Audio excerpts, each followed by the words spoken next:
Hi, I'm Anthony Mamlidi, owner of Next Level Fitness, and I'm a certified personal trainer with over 7 years experience in the fitness industry. Um, I love health and fitness, and I love personal training mainly because it allows me the ability to give back to other people and to help people achieve their goals and to inspire them to be a better version of themselves. Um, Canfit Pro offered me my first certification, my personal training certification, which is with Canfit, and I really enjoyed it a lot. And the reason why I'm making this video is to give back to Canfit what they gave back to me, so to speak. I have the following education. I'm a certified personal trainer as well as a certified strength and conditioning coach, CrossFit level 1 coach, a posture analyst specialist, as well as a post-rehab exercise specialist. Um, I enjoyed very much working as a personal trainer in my career. And along my career, I noticed the key to success with clients is goal setting. And that's going to be the topic of the video today, is how to set goals, and more specifically, how to set SMART goals. And the reason why we set SMART goals is because I feel that this is probably the best method of goal setting, especially if you want to set your clients up for success, for long-term success especially, and whatever they need in terms of health and fitness. Again, this approach to goal setting should be used with all sorts of clients, because again, you're going to get multiple different types of clients. It should be used for all sorts of clients to set their short, medium, and long-term goals. Whether it's losing 5 pounds or 50 pounds, or quitting smoking, or just doing even smaller things to improve their health and fitness, this approach should be taken. This is probably the best. It is the best approach. We have to follow these guidelines in setting these goals, and the guidelines are as follows. S is specific, M is measurable, A is achievable or action, R is realistic, and T is time frame. For example, let's say if a client approaches you and his name is Bob, okay? And Bob comes to you and he's looking for guidance. He wants to get healthier. He works a 9-to-5 job at, let's say, the bank, or he's an accountant, and he works a 9-to-5 at the bank. And he's coming to you because, he's a little bit starting to get a little more lethargic. He's feeling tired. He doesn't feel that he is the best version of himself. And he's a father, he's got a wife and whatnot, and he wants to be there for his kid. He wants to play with his kid and without getting tired and whatnot. So he's really decided to make the change in his life and come to you as a trainer. And he's telling you, hey, I just want to, just get healthy. And as a trainer, you go, okay, get healthy. All right, so there's multiple things. There's hundreds of ways to do that. But in order for us to do that, we must, again, follow this guideline. And this brings us to the first step to setting goals, is specific. So Bob coming to me as a trainer, he wants to get healthy. And I say, Bob, well, what's your experience working out? How do you want to get healthier? What do you eat? Are you new to exercise? Let's say Bob is a novice, pure novice, never exercised before, but now he's decided to make the change. So Bob, we have to get specific with your goal.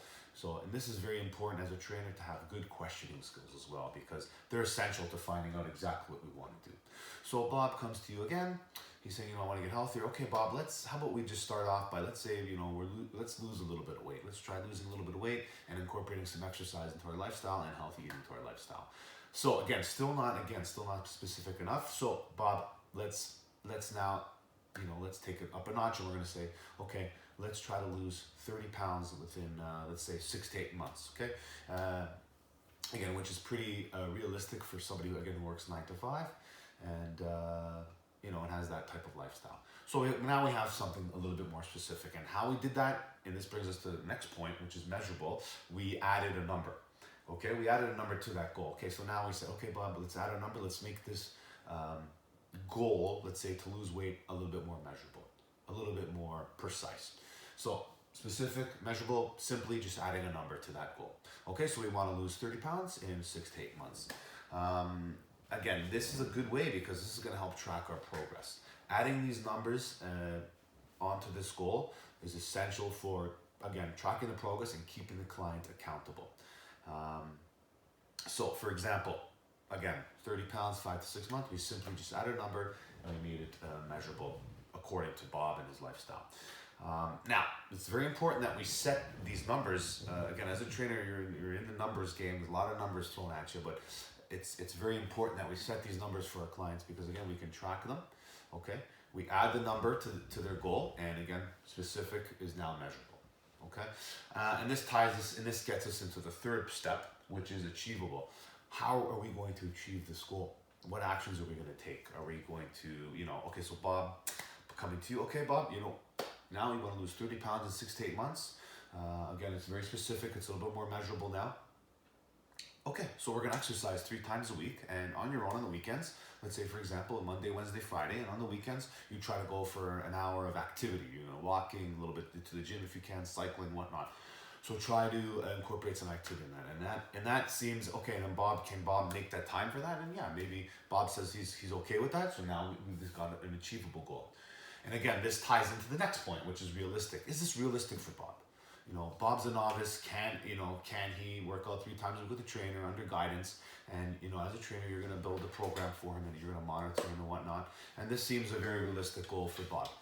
Now, an unrealistic goal. Okay, Bob, you're a novice. You never exercise in your life, so we're going to enter a powerlifting competition where you're going to run a marathon. No, that's unrealistic. Or you're going to lose 100 pounds in 5 months. No, very unrealistic and quite dangerous actually. Especially if in terms of activity. If he forces himself to run a marathon he's never run before, no, the unrealistic goal. And as a trainer, you have to educate the client. You have to tell them exactly what they need to hear and exactly what they need to hear to fit their lifestyle. Okay, you're a novice. We take it slow, and that's again your job as a trainer to educate them. So is this goal realistic for Bob? Yes, he can afford the time to work 3 times a week. He's works a standard hours, so everything's pretty set schedule for him. He's a novice, so he's going to see you to help him exercise, and this is a very realistic goal. Again, we're not selling, and again, this can be very tricky with your client, because if you don't set realistic goals, let's say you set the bar too high. Okay, Bob, you never exercised before, but let's run a marathon. No, they might get discouraged. They might not hit that goal initially. They might get discouraged. They might not showing up anymore. They're not going to buy more sessions. They might give up completely. So you have to, again, it's very important for you as a trainer to understand the client's lifestyle. Again, having good questioning skills, going back to that first point, having good questioning skills, understanding the client's lifestyle, and setting realistic goals for them so that they believe that they can achieve it. And the last step, okay? The last step is time frame. So now we're setting a time frame for Bob. So, okay, like we said, 30 pounds, 6 to 8 months. That's a time frame. Now, that's Bob's long-term goal. Okay, that's his long-term goal. 6 to 8 months, I'm gonna lose 30 pounds.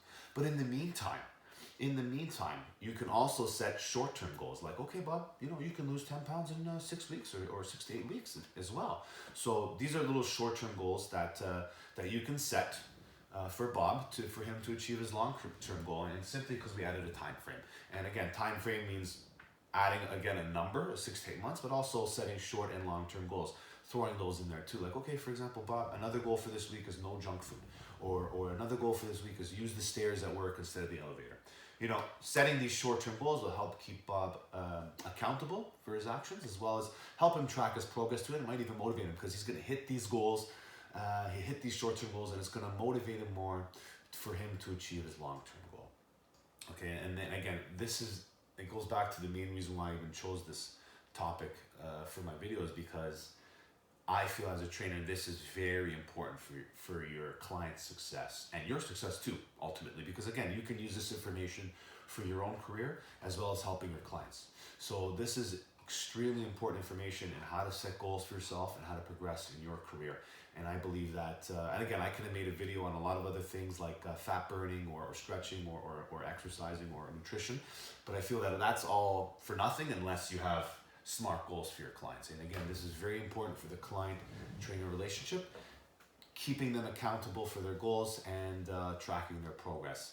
And that's why, and it worked for me in my career, so I believe that this is extremely important. Again, the client's coming to you for guidance. Right off the bat, you have to have the ability to set smart goals that are specific, measurable, achievable, realistic, and under a specific time frame. And without this, you really kind of, again, back to the square one, I just want to get healthy. And again, what do we mean by that? So it's good to have a precise goal in mind, and it's much easier to track the progress as well. I hope you enjoyed my video, and hope to hear from you soon. Thank you.